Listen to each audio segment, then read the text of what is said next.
Hey there and welcome back to Rimworld. My name is Pete and today we complete episode 37 of our Rimworld Extreme Desert series.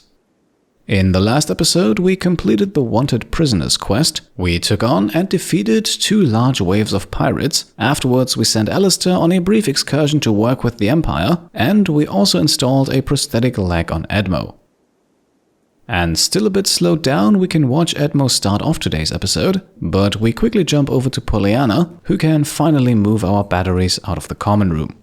This has been a popular request for the last few episodes, and thematically they also fit better into the research room I think, so that is where we'll put them, at least for now. Now, another project that we have planned for today, you can already see it here, is the construction of a second geothermal generator, as we are slowly starting to approach what only one of them can handle. For the time being though, we can continue constructing our exterior wall, Pollyanna also improves her construction skill a bit, and then we have our first event of the episode. And this one is certainly convenient, as a meteorite full of compacted machinery crashes down, so we are looking at plenty of components here that we of course want to mine out as quickly as possible. Just a few seconds later we also have a bulk goods trader arrive, so before Redhawk leaves the base to mine, let's have her do some trading. First things first, we can sell the 2 young animals that we gained last time. We will also get rid of some of the less valuable leathers here, and in exchange we will purchase 1 advanced component, you can never have enough of those, as well as 25 units of nutriamine so that we can continue to make some proper medicine. With that trade taken care of, we can then immediately start mining, and as you can see, this will keep Redhawk occupied for quite some time. Edmo, meanwhile, has stopped the component production for now, and he is instead making more kibble, while the rest of the colony spends some time working the fields, or in Troy's case, researching.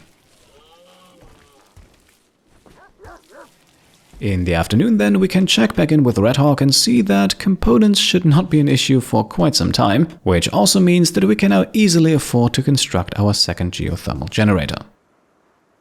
At night, we can also quickly check back in with Edmo, whose anesthetic has worn off, and we can see that the prosthetic leg does indeed allow him to move 3% faster than before, so I would say that the operation was absolutely worth it.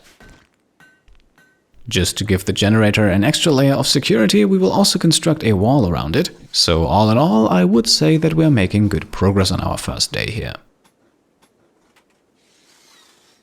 On the next morning then, just after Edmo has cooked breakfast for everyone, we have another quest coming in, and I am pretty sure that we'll take this one.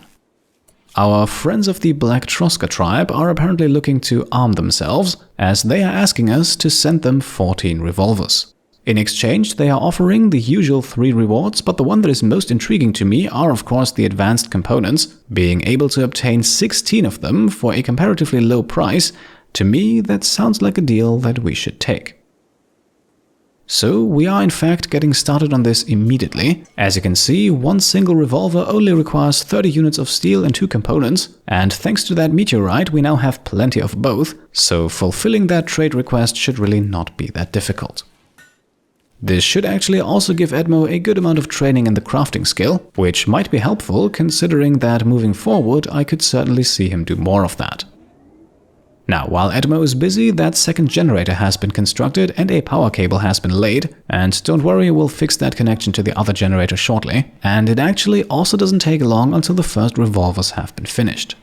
Since they can unfortunately not be stacked and would therefore take up a lot of storage space, we are storing them inside of our prison for now. After all, I expect production to be finished in 2, maybe 3 days, so let's hope that we do not need the prison in the meantime. Now, the night goes by without any further interruptions, and in the early morning hours we can watch Pollyanna close the southeastern corner of our exterior wall. Shortly after that, Steak, Redhawk and Troy have a lovely shared breakfast, and speaking of Redhawk, I think it is finally time to officially make her Steak's heir.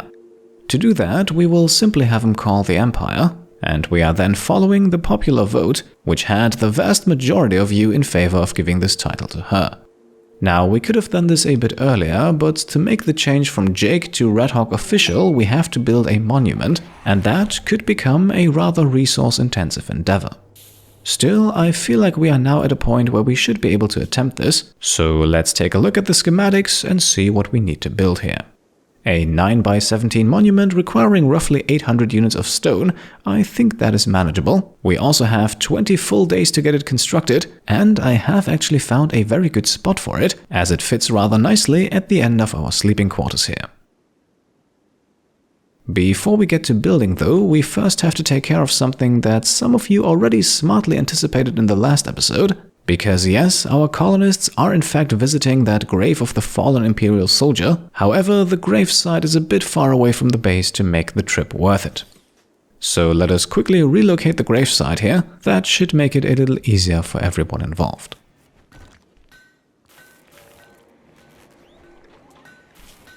Just in that moment then, we surprisingly learn that a dromedary has self-tamed. And yes, indeed, it looks like we have 3 of them on the map. Unfortunately though, not for long. Now don't get me wrong, I actually think dromedaries can be useful. They do give milk after all, and they can be used as pack animals. However, in terms of milk production, they are not really the most efficient, and we already have a good amount of pack animals. Also, they cannot be used as haulers, and finally, they have quite the appetite as well. So I think overall we are doing better with the alpacas, or at least with the one that we still have. Now, as the evening slowly approaches, you can see that our revolver production is making good progress. Slowly but steadily, our monument is also coming along. The blueprint actually contains 2 sarcophagi, so we might be able to use this as sort of the steakhouse's crypt of the dead. With that fallen imperial soldier, we at least have one person who deserves a proper burial. With the colony then heading off to bed, we learn that Pollyanna could use a new shirt, so Edmo can take a quick break from his gun crafting and tailor her one. So far, by the way, I have not actually noticed any further romantic interactions between the two, but we'll keep an eye on it. At least Pollyanna seems to be somewhat interested. A new morning then rolls around and work on the monument continues. Its floor will actually be made out of slate, a material that we have not really used much, and I may have noticed a bit late that there really isn't all that much of it on the map, which is why we are now deconstructing some of the columns here in the hopes of obtaining enough.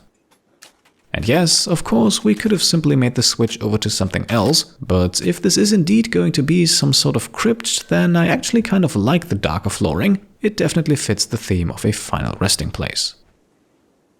Now, Steak has just finished the second sarcophagus, and these are also the only pieces of, well, furniture in here. However, down the line, we will of course be able to make some adjustments and add some things. In its current form, this monument really only has to last for, I believe it was 15 days. Then we could also completely demolish it again, but I honestly think that it doesn't look too bad here. And with that, another evening is upon us, and yes, slate is actually becoming a bit of a problem. We are now dismantling even the smallest ruins in the hopes of finding some. I do fear, though, that even that won't be enough, and that we have to trade for the rest that we need. But maybe that's also a good thing. It certainly adds a bit of challenge to the entire project, and maybe makes its completion a bit more rewarding. Now, the next day begins with the information that Labrador Noosa is once again pregnant. Things then continue with a rather plentiful harvest of psychoid leaves, which is, as always, swiftly turned into something a bit more usable. And in the afternoon we can see that we have almost enough revolvers to complete our quest, and definitely not enough slate to complete our monument. Just 2 hours later, Edmo does indeed finish revolver number 14, and just in that moment, Alistair also makes his return to the steakhouse. It looks like his time with the Empire went well, and we were already rewarded for his service, so he can go back to helping out around the base immediately. That includes hauling a few steel slag chunks that I believe were dropped by the raiders last episode. And speaking of raiders, yes, it looks like this night is going to be a busy one. Now, among the enemies here, we actually have Jake's sister, and for the sake of Jake, who we will already strip of his heritage, I do honestly hope that she survives. Maybe we can even capture and eventually recruit her, although for that she might have to bring a bit more to the table than just family ties. In any case, since we're only dealing with 12 tribespeople here, I'm not really too worried. As expected then, the fight is rather lopsided. Yes, Jake himself suffers a small injury here, and our enemies are quickly defeated.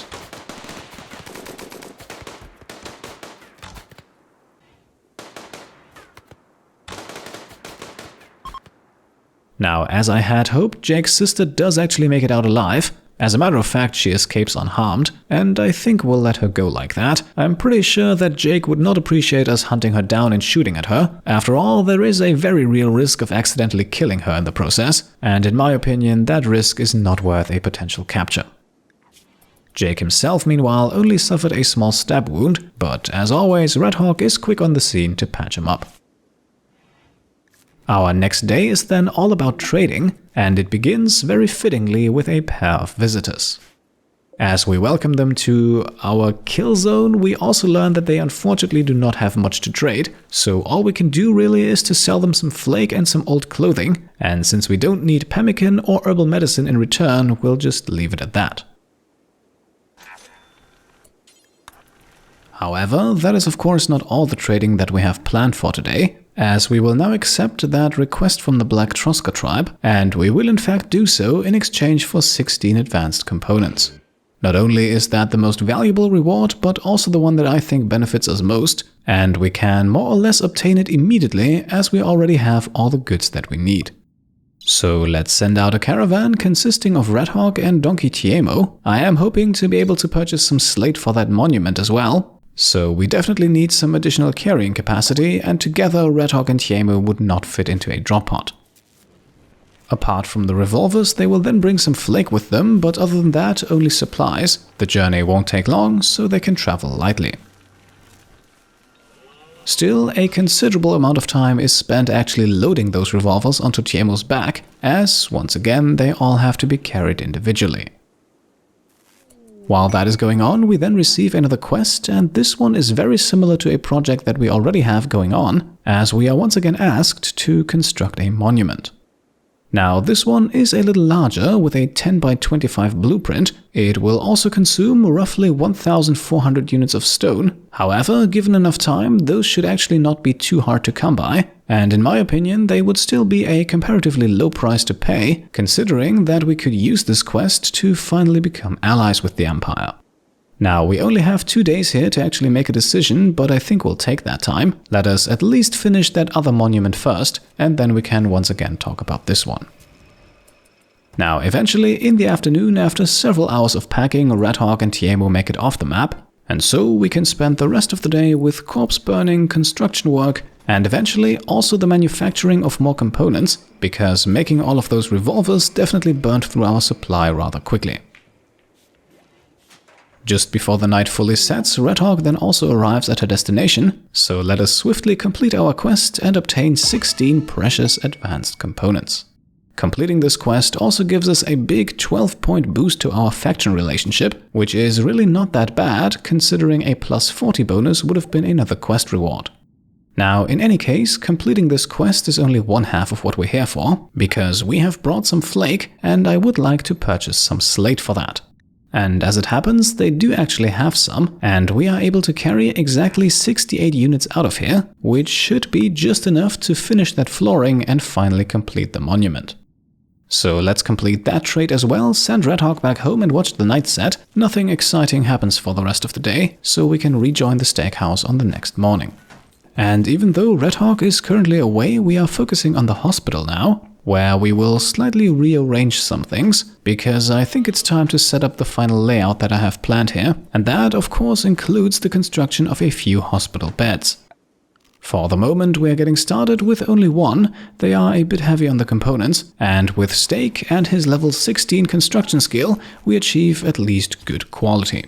Interestingly enough though, even a good quality bed provides a better surgery success chance and a faster immunity gain speed than the Masterwork regular bed right next to it, so eventually all of the beds in here will become hospital beds. And since Steak is already in construction mode, we can also have him build a marble dresser. One in the back here will be enough to supply all beds with a nice comfort bonus, not to mention that as a result of its excellent quality, it's also quite pleasant to look at.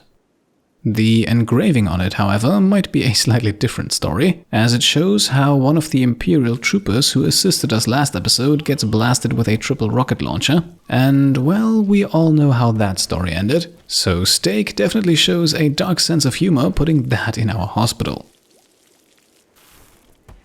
Now the day continues, first with kibble and then with medicine making. In the afternoon, Red Hawk also arrives back home, and a few moments later, Troy finishes his research of advanced fabrication. This now allows us to produce advanced components from regular components, steel, plasteel and gold. Luckily though, we won't need that right away, as Red Hawk has brought back a decent haul. Our next project, meanwhile, that will be vitals monitors. We have just been working on our hospital, and those will of course be an essential part of it, so let's have Troy continue his work right away. With the slate that Red Hawk brought back, we can then finally finish the monument and cement Red Hawk as the Steakhouse's new heir. So should Steak die, his wife will now inherit his place, and I will admit, I think that makes a lot of sense. Former heir Jake, meanwhile, is of course not too happy about this, but then again, a -4 mood penalty is nothing too severe, even if it lasts for 30 days. Now, the rest of the evening remains fairly uneventful, and so we can watch everyone go off to bed a few hours later. On the next morning then, not only does work on our exterior wall continue, but we can also give our fallen Imperial ally his final resting place. After all, we have 2 excellent quality sarcophagi in our latest construction, so we might as well use them. We will, however, forbid access to this place, at least for the time being. At the moment, it still requires a bit of a detour to actually get here, but once we are allowed to actually modify the structure a bit, we will of course make access easier. Now, while all of that has been going on, a tribal trade caravan has arrived, and we will of course send Red Hawk out to inspect their wares immediately.